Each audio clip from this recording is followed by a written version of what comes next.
ജില്ലാ ആശുപത്രിക്ക് കീഴിലെ വനിതാ ശിശു സംരക്ഷണ ആശുപത്രിയിൽ അനധികൃത നിയമനം നടത്താനുള്ള നീക്കം തടഞ്ഞ മണ്ഡലം കോൺഗ്രസ് കമ്മിറ്റി. മാനദണ്ഡങ്ങൾ പാലിക്കാതെയുള്ള നിയമനങ്ങൾ നിർത്തിവെക്കണമെന്നാവശ്യപ്പെട്ട് മണ്ഡലം കോൺഗ്രസ് കമ്മിറ്റി സൂപ്രണ്ട് സെൽവരാജിനെ ഉപരോധിച്ചു. Normally nursing assistant grade 2 normal PSന്റെ സ്ട്രക്ചർ അനുസരിച്ച് ഗ്രേഡ് 2 വരും. ആ ഗ്രേഡ് 2 എന്ന് പറഞ്ഞാൽ ക്ലീനിങ് ആണ്, ബാത്റൂം ക്ലീനിങ്. അത് കഴിഞ്ഞ് ഗ്രേഡ് 1 ഈ 6ാമത് തട്ടല്, 3ാമത് അത് കഴിഞ്ഞിട്ടാണ് അവർ നഴ്സിംഗ് അസിസ്റ്റന്റ് ആവുന്നത്.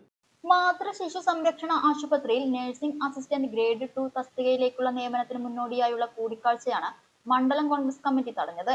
എംപ്ലോയ്മെന്റ് എക്സ്ചേഞ്ച് വഴി നടത്തേണ്ട നിയമനം ഹോസ്പിറ്റൽ സൂപ്രണ്ട് ഉൾപ്പെടുന്ന ഉദ്യോഗസ്ഥ സംഘം നടത്താനായിരുന്നു തീരുമാനം. ജീവനക്കാരുടെ ഒഴിവ്, തസ്തിക കൂടിക്കാഴ്ച തുടങ്ങിയ കാര്യങ്ങൾ മാധ്യമങ്ങളിലൂടെ പ്രസിദ്ധപ്പെടുത്തേണ്ടതുണ്ടെങ്കിലും ഈ കാര്യവും ഹോസ്പിറ്റൽ അധികൃതർ പാലിച്ചില്ല. Hospital management committee, MLA, ward councillor എന്നിവരും നിയമനത്തിന്റെ കാര്യം അറിഞ്ഞിരുന്നില്ലെന്നും കോൺഗ്രസ് മണ്ഡലം പ്രസിഡന്റ് TV സതീഷ് ആരോപിച്ചു. പത്രങ്ങൾക്ക് വിവരം നൽകിയിരുന്നെങ്കിലും അവർ പ്രസിദ്ധീകരിച്ചില്ലെന്നായിരുന്നു സൂപ്രണ്ടിന്റെ മറുപടി. മറ്റൊരു അറിയിപ്പുണ്ടാവുന്നതുവരെ നിയമനം മാറ്റിവെച്ച അറിയിപ്പ് നോട്ടീസ് ബോർഡിൽ പതിപ്പിക്കാമെന്ന് ഉറപ്പ് സൂപ്രണ്ട് നൽകിയതിനെ തുടർന്നാണ് സമരം അവസാനിപ്പിച്ചത്. വാർഡ് കൗൺസിലർ പ്രശോഭ്, കൗൺസിലർ പ്രതിഭ, മുൻ കൗൺസിലർ A കൃഷ്ണൻ, HMC അംഗം ബോബൻ മാട്ടുമന്ത, മറ്റിങ്ങൽ ഹരിദാസ്, പ്രതീഷ് മാധവൻ എന്നിവർ നേതൃത്വം നൽകി.